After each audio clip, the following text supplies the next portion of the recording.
Hi guys, this is Giga from 2100 News. Today we're reporting from our headquarters in Ljubljana, and we're joined by Simon Sovic, who is a PR and business developer in Chario. How are you doing, Simon? Hey, I'm doing great. Thanks for having us. Simon is going to tell us a little bit more about the Chario project. Yeah, so what we're trying to do is we're trying to bring charities to the 21st centuries. Actually, what we're doing is Chario is a blockchain solution for charitable donations. And what we're solving is the issues of fraud that often happen in charitable organizations, of high marketing costs, of transparency issues where donors don't know where their money is going, and as well just overhead that's happening there. Just a lot of expenses that can't be explained and slow execution, as well as donors not having decision-making power. What we've done in the past, or what we've achieved, is that we have a working MVP with, I think, 28,000 users. We also have 17,000 users in our Telegram and 15,000 followers on Twitter. Also, in the beginning of this year, we won the Future Hack Hackathon at the World Economic Forum. We were also announced to be Slovenia's most inspirational blockchain project there. And we also won a competition of ICOs here in Slovenia of local business angels, where they chose us to be the best ICO here. That's beautiful. So your project is currently just before the ICO, is that right? Yeah, exactly. We're actually starting our public pre-sale next week on the 15th of May. That's going to last around, I think, 9 days. After that, on the 1st of June, we're going to our ICO. Because a lot of ICO projects, they begin their crowd sale much earlier. But I think that your process took longer. I think you wanted to get ready to get ready better than the rest of them, or was that the plan? And yeah, exactly. One of the things that we wanted to do going into our crowd sale was that we had a working MVP and something that's actually proven that solves problems of actual people, so charities as well as people in need, and that we have a great community. And we've gathered a great community, and we also have a working MVP, so we believe that now is a great time to do our crowd sale. You actually have a demo platform running already, is that right? Could you maybe tell us a little bit more about the proof of charity mechanism? So proof of charity is one of our fundamental mechanisms of our platform.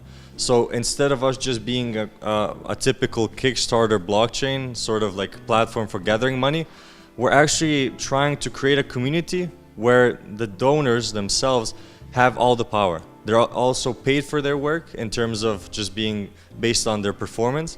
And this solves one of the biggest issues that's happening in this world of charitable donations, is that marketing agencies are taking such a big margin of the total donations, and we're giving this power back to the people. We're saying, look, Giga, you can bring some people who want to donate, and for your work you can get rewarded.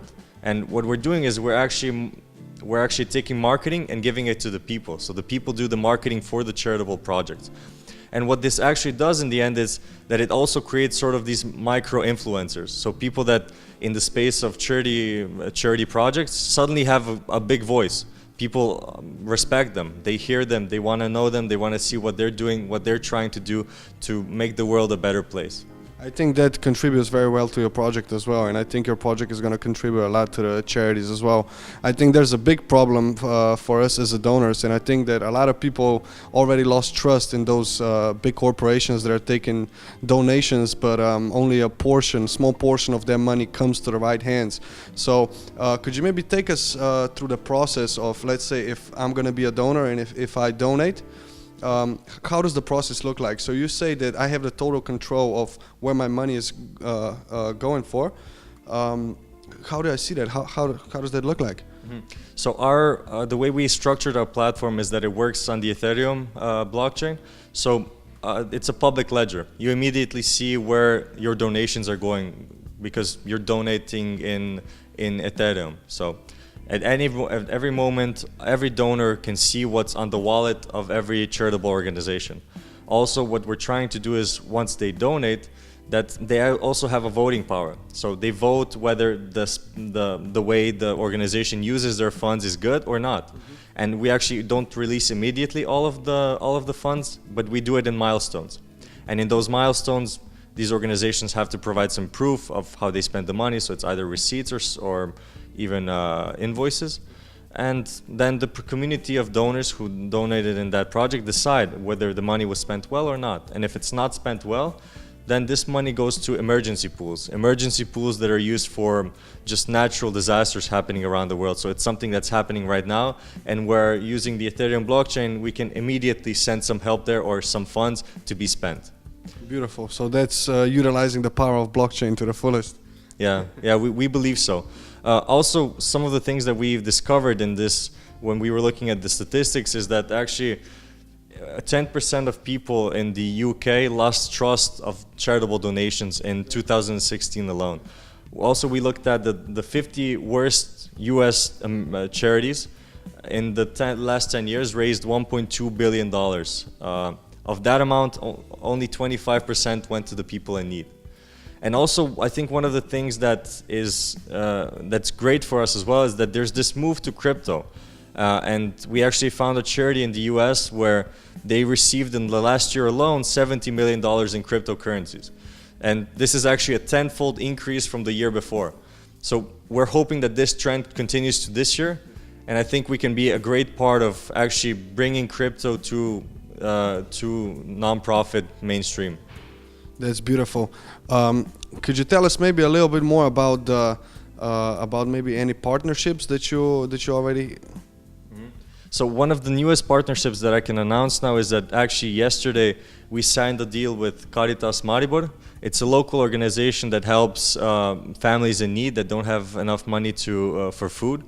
And we also have a lot of other partnerships that we're working on. One of the things that we're closely tied to because of also of the World Economic Forum, and because we won there at the Future Hackathon, is that we're involved in the Sustainable Development Goals, and we're actually trying to fulfill the vision of United Nations through the Sustainable Development Goals, and we think with Cherio those goals can be easily finished. So your ICO is about to start next week. The crowd sale is about to begin. Could you tell us maybe a little bit more about the vision of Cherio, and maybe a little bit more about the short-term and the long-term goals? So short-term goals are just putting more organizations on this on our platform. And one of the things that we're doing is actually that from the hard cap, which is $12 million, and the soft cap is $3 million. So from the hard cap, we're actually taking 30%, and that means around $4 million, and we're pouring that directly into donations. So immediately we're going to put $4 million into donations, and this is our strategy to attract users, to attract organizations, because now we're going to have all these funds that we can provide donations and that we can fund great projects that charitable organizations are doing. So this is sort of a mix of our short-term goals and our long-term goals, because this is going to happen over the next 2 years that we're going to release these funds. And I think that's one of the things that's going to keep the growth of the platform going and moving forward, and actually gathering even more users than we have today. Yeah, and I think it's going to give it the legitimacy as well, because you're going to show how you distribute donations and everything. Exactly. I think we probably differ from the typical ICOs that are happening, I think, at the moment, because we're actually trying to prove that blockchain can be used for good, and we're doing it for one of the purest reasons there is. So one of the purest use cases, and it's in charity. And the $4 million in donations, no ICOs have done this. We're going to be the first ICO to do this, and we believe that gives us even more legitimacy going forward, which is vital in this industry where fraud is a big problem. Simon, I wish to thank you for your time. And guys, as you heard, it was said that the blockchain is supposed to be, it was made for the people. It's going to give the power back to the people, and that is going to reunite us and take care of our well-being. And I think the Cherio project actually speaks for itself. It's actually just that embodied. So next week the crowd sale starts for the Cherio. Keep an eye out. Thank you, Simon.